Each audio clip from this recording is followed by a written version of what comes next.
আবুল আবুল নামটা শুনলেই আমাদের স্মৃতিস্পটে ভেসে ওঠে আবুল মানে মফিজ, মফিজ মানে বেকুব। আমি আবুল কাসেম বা আবুল হাশেম এই নামটাকে আমি বিকৃত করছি না। শুধু আবুল যে শব্দটা, এটা বাংলা ভাষায় মানে আমাদের আঞ্চলিক ভাষায় আবুল তাকেই বলা হয় যে হচ্ছে মানে বেকুব বা বুঝে কম, তার ক্ষেত্রে আবুলটা ব্যবহার হয়।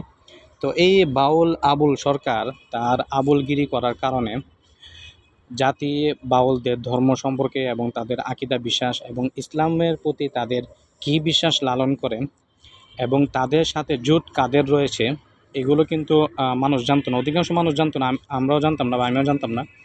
কিন্তু তার এই আবুলগিরি করার কারণে তাদের আকিদা বিশ্বাস, চিন্তা চেতনা এবং তাদের সাথে কাদের জোট রয়েছে, নাস্তিক, বামপন্থী, তারপরে বাউলদের সাথে নাস্তিকবাদের কী সম্পর্ক রয়েছে, সব কিছুই উন্মোচন হয়ে যাচ্ছে। পাশাপাশি যারা নিজেদেরকে নবী প্রেমিক দাবি করে, সুন্নি দাবি করে, তাদের চেহারাও উন্মোচিত হয়ে যাচ্ছে একমাত্র এই আবুলের আবুলগিরি করার কারণে।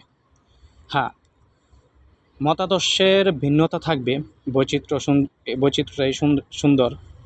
মতাদর্শে ভিন্নতা থাকবে, তবে মতাদর্শটা যদি এমন হয় যে আমার মত প্রকাশ বা আমার বাক স্বাধীনতা থাকবে শুধু ইসলামের বিরুদ্ধে, তাহলে তো এটা এখানে বৈষম্য হচ্ছে। আপনার বাক স্বাধীনতা থাকবে সবার ক্ষেত্রে, কিন্তু না, বাংলাদেশে বাক স্বাধীনতাটা শুধু ব্যবহারই করা হয় ইসলামের বিরুদ্ধে, অন্য কারো বিরুদ্ধে আপনি বাক স্বাধীনতা পাবেন না। মতাদর্শের বিরুদ্ধে লড়াই মতাদর্শ দিয়েই করতে হয়, এটাই সুন্দর। কাউকে মেরে বা মানে গুন্ডামি করে হয় না। মতাদর্শের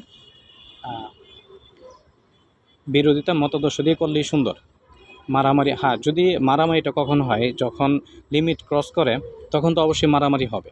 কেউ যদি আমার বাবা মাকে অশ্লীল গালি দেয়, যদি লিমিট ক্রস করে, তাহলে অবশ্যই মারামারি হবে, সেখানে তো আর সহনশীলতার পরিচয় দেওয়া যাচ্ছে না।